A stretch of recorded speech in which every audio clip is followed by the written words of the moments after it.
Hi, I'm Nikki Schauder from Permaculture Gardens at permaculturegardens.org, and today I wanted to talk to you about high yield crops. Get the biggest ROI by growing the following crops. So, what exactly are these that bring you the biggest ROI? If you want to get the biggest bang for your time, money, and growing efforts, you want to start by being very choosy about what you decide to grow this year. A high yield garden doesn't have to be complicated. It's about knowing how much time and effort something takes, as well as how expensive it is to buy. So, in this video, we'll explore these 4 tips or considerations when you decide to grow your garden and you want it to be high yielding. So first, how do you choose easy to grow high yield crops? Why perennials and what perennials to consider? The third, actually not four, three, are these multipliers, something my husband Dave calls multipliers, that are hacks that you can do in the garden that double or triple your yield once you put them into place.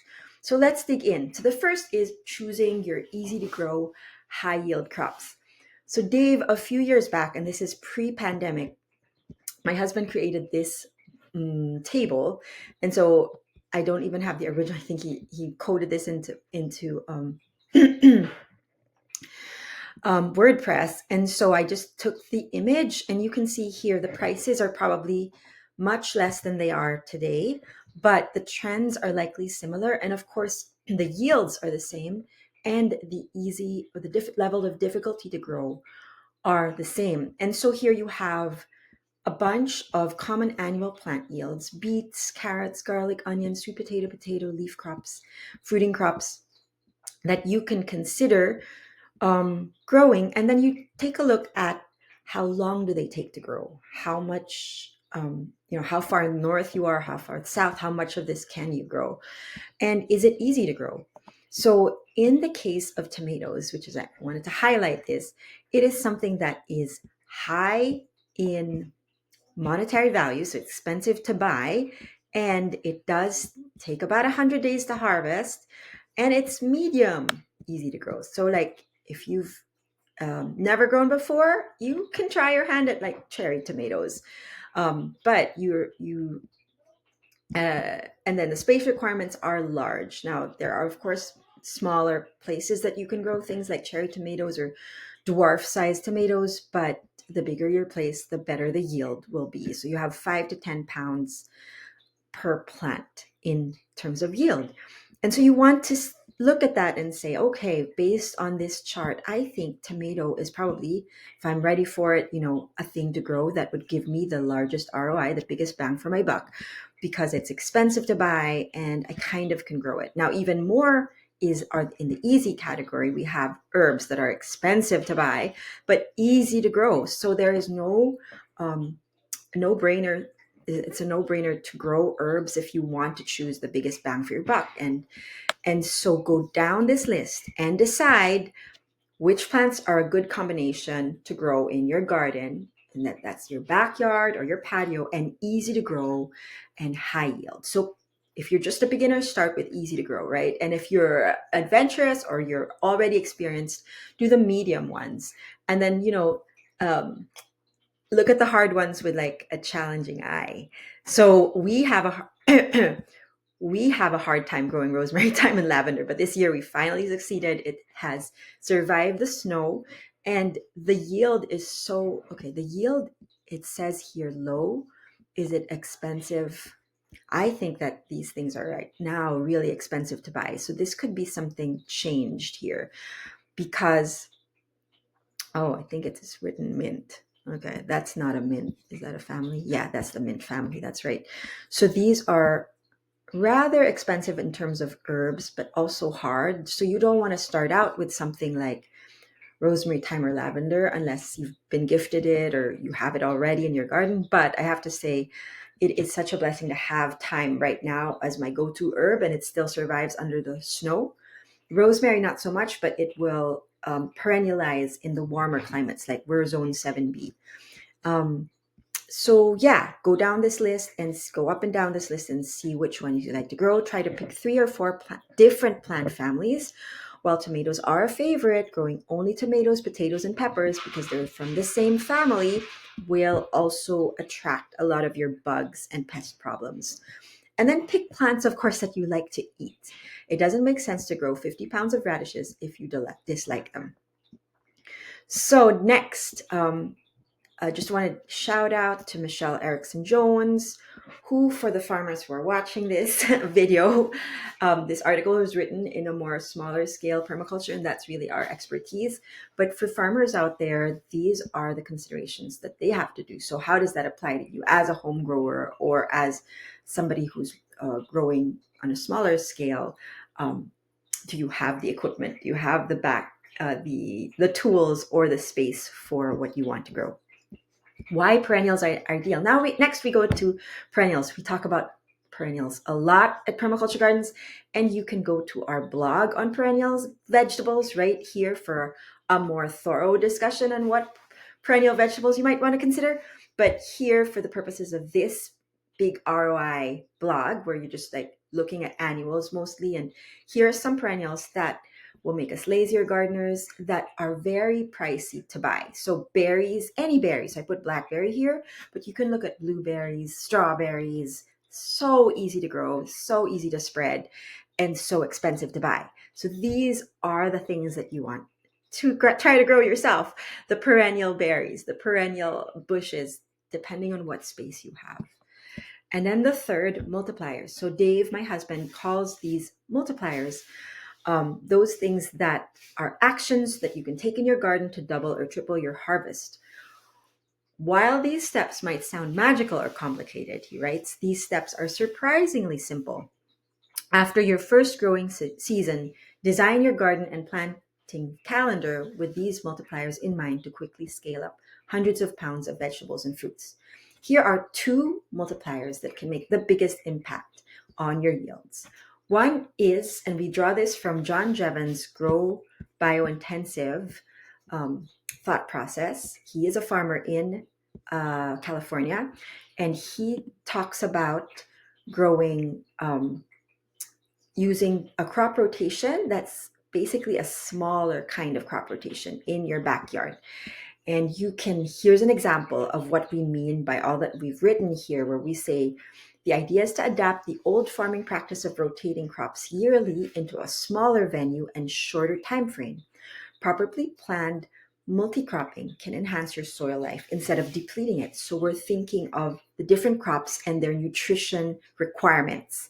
And this in particular was what John Jevons had in mind as he was rotating crops and formulating this nomenclature of crop rotation that we find really handy. So he calls this first crop heavy feeders. So heavy feeders are crops that are like tomatoes and melons that have a lot of nutritional requirements. And then you have light feeders that are mid requirements, and then you have heavy givers that actually you can grow on their own, and they have very minimal nutrition requirements because they come with their own nitrogen. Most of these are legumes which add nitrogen and green matter to the soil. So heavy givers, heavy feeders, and heavy feeders, and light feeders are that rotation. And this is where you can see the infographic here shows an example of that rotation, and more advice from John Jevons here. And just a shout out to him and his book, How to Grow More Vegetables. That is one of our most well-thumbed books for the details on all the different crops and their germination rates and such, and also to reference this crop rotation technique he has. Then we are growing in 3 dimensions. So don't just think of growing horizontally. And there's so many ways to look at this. You want to interplant, and we have other blogs on that kind of interplanting, where you're not just growing one thing, you're also looking at the different layers of your food forest. And if you don't have a food forest yet, just look at your backyard and think of different vertical layers that you may not have considered. Where can I put a trellis? Where can I tie a tree against a fence in order for it to save space? These are not these can still be productive even though they're tied to the gate or the fence. Ground covers, we often forget that strawberries, wild raspberries, well, wild raspberries are more brambles, but these thyme, creeping thyme, oregano are both herbs and ground covers. So they help mulch the soil, but they're also covering a layer of the soil. Vining plants can be grown up trellises that you can walk under. So I don't have a picture of that here, but that is definitely something that you could do I just have these normal trellises, but that's certainly something that you can consider in your own backyard.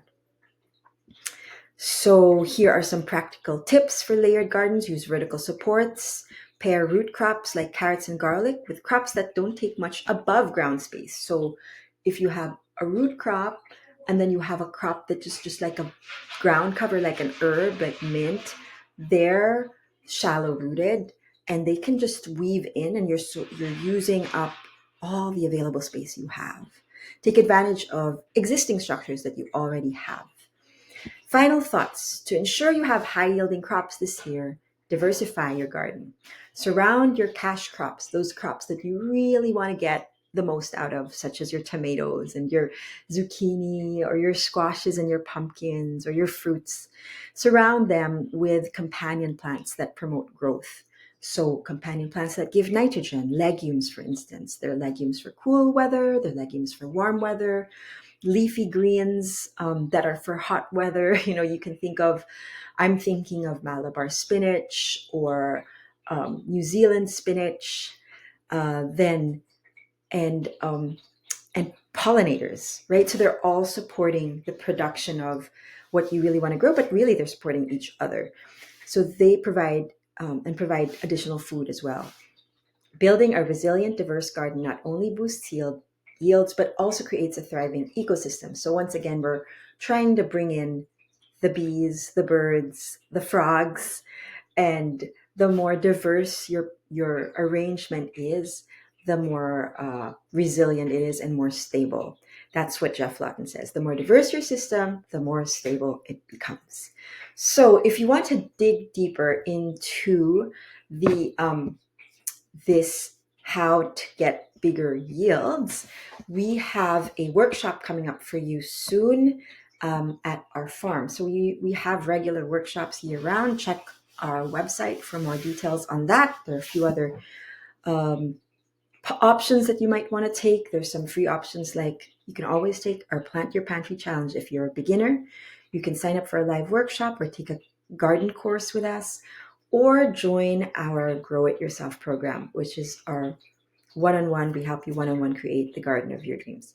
So with that, thank you for growing your food. I hope you choose one next step even if it's to decide what it is that you really want. Those four, remember, I'll go back again to that tip, pick 3 to 4 plants, just to keep it simple and not overwhelming, that you want 3 to 4 plant families, from 3 to 4 plant families that you want to grow this year from the lists that we have. And good luck with your garden.